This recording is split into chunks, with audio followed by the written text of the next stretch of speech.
Welcome to Xyron's Inspiration in Motion. You already love Xyron products for their use in scrapbooking, but did you also know that Xyron is terrific for kids' crafts, home decor, school projects, and more? We've created some short project videos to get your creativity juices flowing, so come on in. Hi, I'm Beth Kingston, and this is Jessica Barnett, and we're here to make this fun wall hanging made out of wood squares that you can find at any craft store. Okay, so tell us how you got this finish on here. This distressed finish, I used a one-step crackle paint first. Okay. And you just paint that on, I allowed it to dry. Then I sprayed it with this mist. It has a metallic finish to it.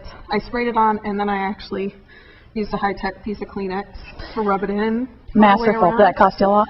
Cost you a ton? It was a major investment. And what people need to remember is that you don't need to fill in the whole square because we're actually going to be covering this with paper. So really you just want to get the edges and then a little bit on the inside in case you have extra. So I'll give you one. I'll take one.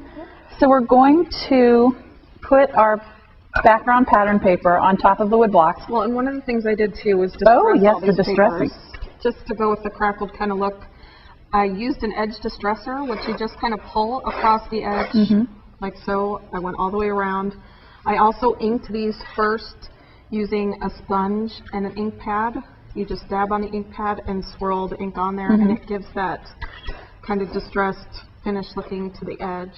And I didn't want to see a lot of the white, so once I distressed that edge, I used a little bit of this chalk ink to kind of finish that off, so it's not a bright white. So we're going to put the paper in the 9-inch creative station, and you want to do it with the pattern side facing up that you want to show. And because we have a little extra room here, we're also going to be very thrifty and put this in here as well. So I'll do these, and then you're just going to turn the handle and it comes through the other side. And I'll do this one through here. You'll run that one in there.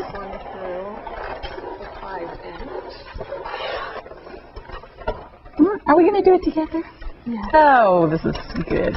Okay, there you go. This is going to be a test to see who can get theirs more centered, because I feel some pressure.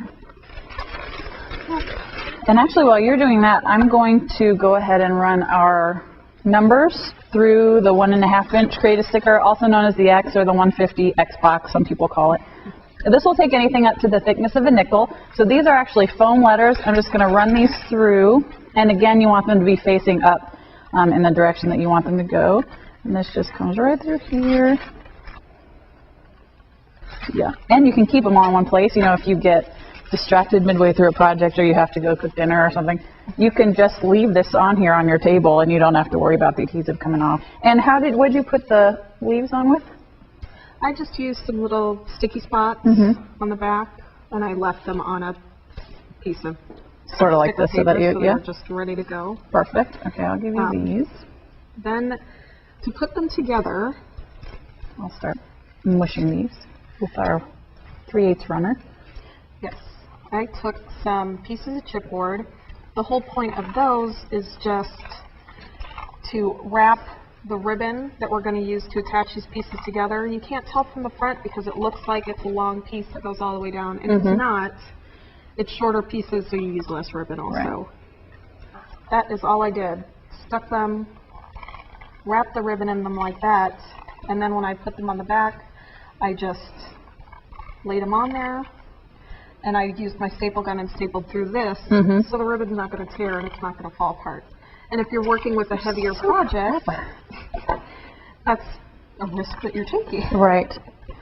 So now we've got the back all stapled, and you can see that Jessica, again, folded the chipboard under, stapled twice on each end, and it's completely adhered, but in a different way. And it looks super cute. So if you'll show us how to trim the bottoms and tie off the top. Yep, I'm just going to tie a knot in the top. Okay. Since it's boys. Yes, no bows for us boys. No. They don't appreciate that. Yeah, that turned out really cute. And then just kind of eyeball to get these about the same length. And this was using the Cosmo Cricut Wanted line. Perfect for cowboys. Yeah. See? Again, genius. I totally love it. For more information about this project or other great Xyron products and videos, check us out at Xyron.com. And now, square dancing. Oh, nice. Bounce and bump up and down.